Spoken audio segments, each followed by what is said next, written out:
Now, this is something I really want to talk about to be sure that everyone is cautious and stays level-headed at all times.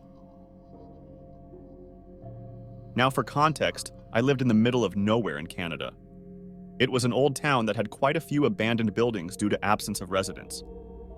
Me and many friends were tired of the lack of entertainment options for us, so what we did was explore these abandoned buildings.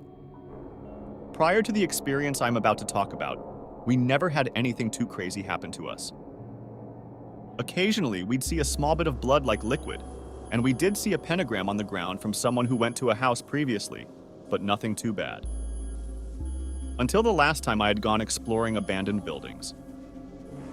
Now, when I was younger, I used to go to a daycare that was part mental hospital. Weird combination, I know. It closed down due to a lack of patients and lack of children at the daycare. I decided to go back there with my friends a few years ago. For context, I was 15 when this happened. Most of my friends were the same age. When we did get there, it was rather cliché. There was fog, it was rather dark, and there was a light drizzle of rain. We went to the main gate, which was padlocked shut. We decided to help each other hop over it and made a ton of noise. We were laughing and giggling the whole time, unsuspecting of what was to come. We looked around the small play place/park with flashlights we had on our person. Even with our somewhat powerful flashlights, our visibility was rather limited. We decided to enter the decaying building. Glass and dirt crunched under our feet as we stepped into the daycare section of the complex.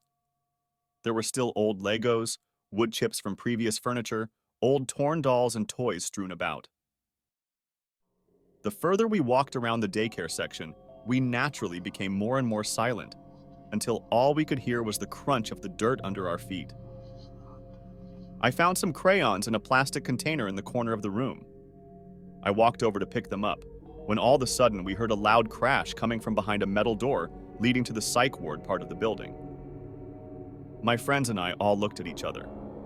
As a whole, we were a group of 5. Most of them were very bold and cocky.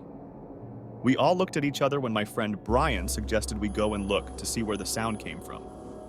Personally, I was not too fond of the idea, but with my group of friends, there was no way anyone was going to decline such a thing. We all stacked up on the door and opened it. It was rusted to the floor, and we heaved to get it open. As we walked in, the metallic smells and must became stronger, with a hint of something else which I couldn't put my finger on at that moment. We walked in, our flashlights pointed in every direction with Brian leading the group. The hallways were tight, and to the left and right were the occasional metal doorway, some with doors open. I felt slightly claustrophobic, and it felt a little hard to breathe. As we continued, Brian shone his flashlight into a room and recoiled.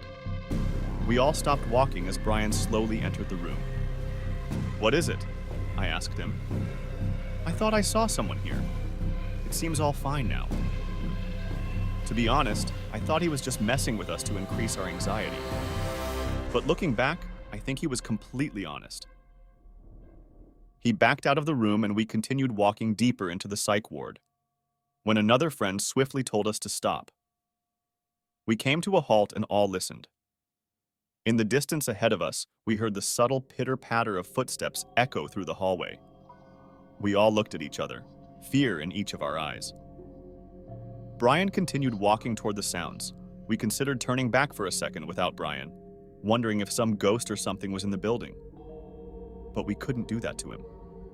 The closer we got, the more I felt like I was being watched. When finally we entered a room on the right, which had the smell of rotting meat. In front of us was a dead deer. Its innards were spilled all over the floor, staining the concrete. A friend of mine had a very weak stomach and vomited all over the floor. That's when we heard whispering from somewhere. Brian shone his flashlight to the corner of the room, where a man with short hair was standing with his head down. He wore a bright green t-shirt stained with what I assume was blood and torn beige pants. He did not have any socks, and his feet seemed damaged. He was twitching sporadically and continued to mumble even after we saw him. We stared at him for a solid 30 seconds before he made his first true movement. He looked up at us with a haunting grin that sent shivers down our spine. "You guys here for the feast?" He said each word with varying inflection and energy.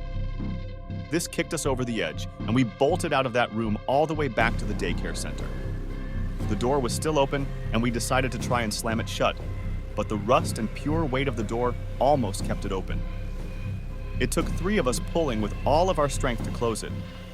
And just before we did, I could still see the silhouette of the man watching us, his white teeth being the only other human feature I could see. As we sat behind the metal door, catching our breath for a second, all looking at each for confirmation that we all saw the same thing. After a little bit of labored breathing from each of us, we heard a light tapping on the door. That's when we decided that it was time to leave. We booked it out of the vicinity completely and ran home. A year after we visited that spot, police went back to do a routine search of the area and found the man. It was stated that this guy used to go to the psych ward before it closed down. He escaped the facility he was transferred to and lived off of the wildlife around the complex. When the cops brought him in, he had a series of diseases and sickness from eating raw meat. His mental condition was much worse than before. There were future rumors that he did kill someone in the forest while searching for food, but nothing has been confirmed. In the end, guys, be careful, especially in dangerous areas such as abandoned buildings. Creepy dude, let's not meet.